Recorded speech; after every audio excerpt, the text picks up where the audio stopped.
Welcome to Life Sciences Knowledge Hub. I'm David and you are in the right place for industry insight and analysis. And joining us now from Cytiva is Conor McKechnie. Thank you very much indeed for joining us, Conor. Tell us a little bit about Cytiva, first of all.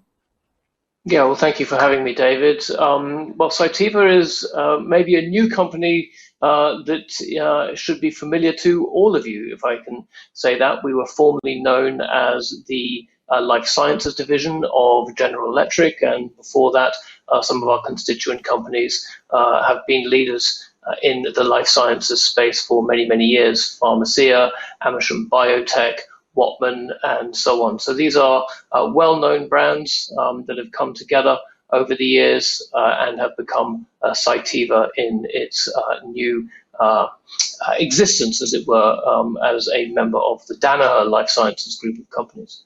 And our customers do things ranging from fundamental biological research to making life-saving drugs, manufacturing vaccines, cell therapies and gene therapies. And we supply the tools and the technologies and the services, the soups, the sauces, the pots and pans that help them actually discover, make, and deliver those drugs to patients all around the world.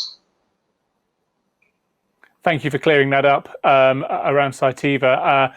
How healthy would you say is the biotech sector at the moment in terms of successful projects and profitability and funding and so on? You know, where are we on that success dial, would you say? Well, it's very easy to look at the biotech sector at the moment in the midst of a coronavirus pandemic and its response to that coronavirus pandemic and say, look, you know, biotech is really, really hot. Biotech has been hot for a good while, actually, since before the coronavirus pandemic. And we've seen a lot of attention and scrutiny on the industry as it has risen to the challenge over the last, 14 months or so. And it's a remarkable thing that is done. It's attracting a lot of investment. I think, you know, you could say in the UK alone, around £11 billion worth of investment in the first 3 months of this year, which is more than half of what was invested last year alone. So we're seeing a lot of interest from investors. It's also right at the forefront of public discourse, which is very interesting for the industry at this time. And it has a real opportunity, I think, this industry to take advantage of that for the common good, to put biotech at the forefront of what it means to live in a healthier world, to bring life-saving therapies to market faster, more effectively, and to solve some other problems, not just health problems that we face, whether that be in sustainability or clean energy, things that biotech can bring its knowledge and insight and technologies to. And how's all this been reflected in the business that Cytiva does in this sector? What's been the impact of that? You know, you talk about the focus in particular that we've had over the last 15 months or so. Well, for us as a business, obviously, we're heavily involved in helping our customers, the biopharmaceutical companies, respond to both the manufacture of vaccines, the discovery of vaccines, and then the therapeutics that are in development and currently on the market for COVID patients. So what we've had to do is rapidly expand our capacity. We've made planned investments of around $500 million over 5 years or so to raise manufacturing capacity. We have a long-term strategy of continually increasing capacity to respond to the growing industry demand, not just from a COVID point of view, but for the core base demand that we see as still there.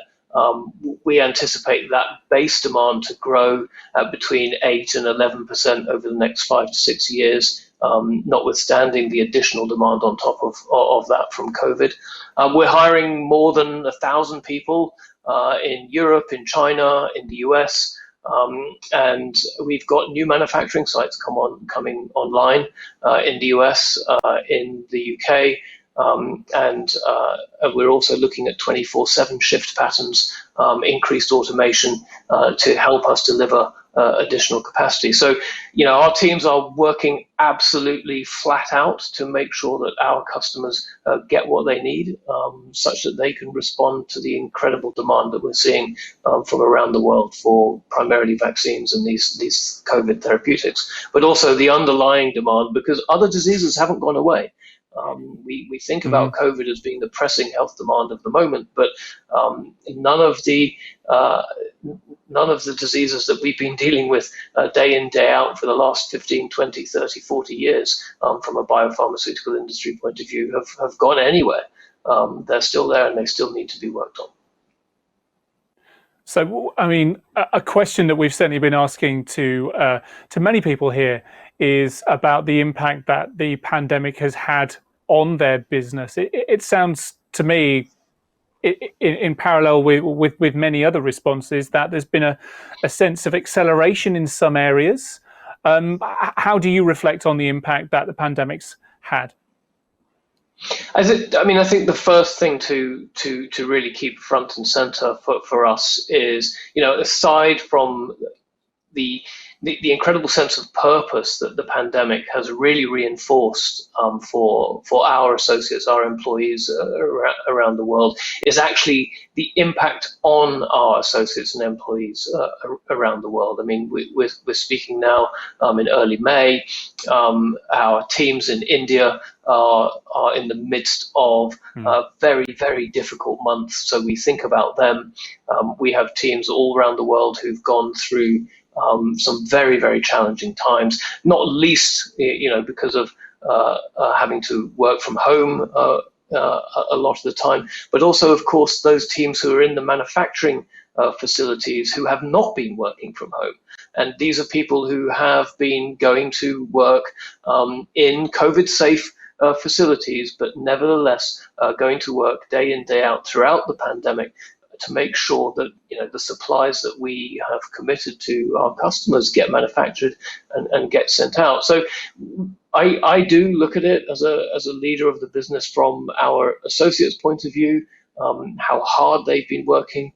And yes, it's true, many of us are tired, but when we look at what we're enabling our customers to do, we know that we just have to get on with it. We're not out of the woods. There's lots of work to do. It's worthwhile, and we know that the extra hours, the extra effort that working in this way means that we have to do, it is worth it, because a vaccine delivered today and not tomorrow can mean the difference between somebody falling ill with COVID and not falling ill with COVID. Indeed, and you're very right. We're talking about the changes that and the acceleration in some cases that the pandemic has created. But yes, the impacts of it are still being felt. And you look at the numbers, like you say here at the beginning of May, there's still an acceleration in the impact that the pandemic is having on people's lives, on people's families.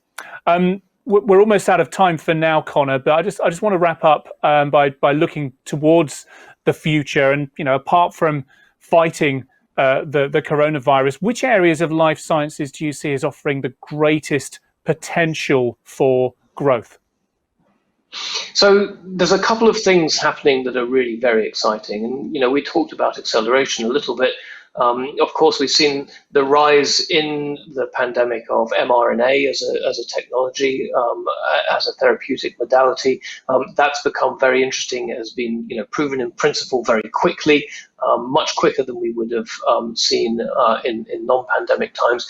And so we do see, and a lot of the industry talks about the new zoo of therapeutic modalities that are coming through. I think some of those, as always, are going to hold a lot of promise, and some of those are perhaps going to fall by the wayside. But the one thing that I would think that the life sciences industry as a whole, whether it has a therapeutic focus or whether it has a biotech or a biotechnology focus, has as an opportunity is to use this moment in the limelight of the global discourse to really shine a flag or shine a light on what it is that the industry does, engage with stakeholders, engage with communities, engage with academia, engage with groups broadly to attract more diverse talent into the industry, and really show people that a career in the life sciences, that a career in biotechnology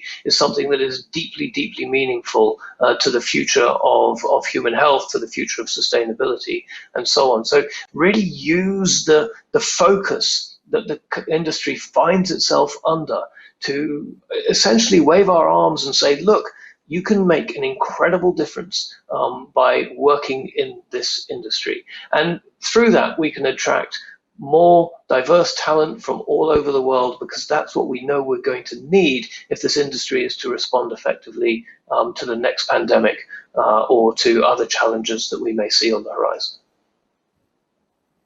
Listen, Conor, it's been great to chat. Thank you very much indeed for taking time out to join us here, and I wish you all the very best for the future. Thank you very much. It's good to talk to you.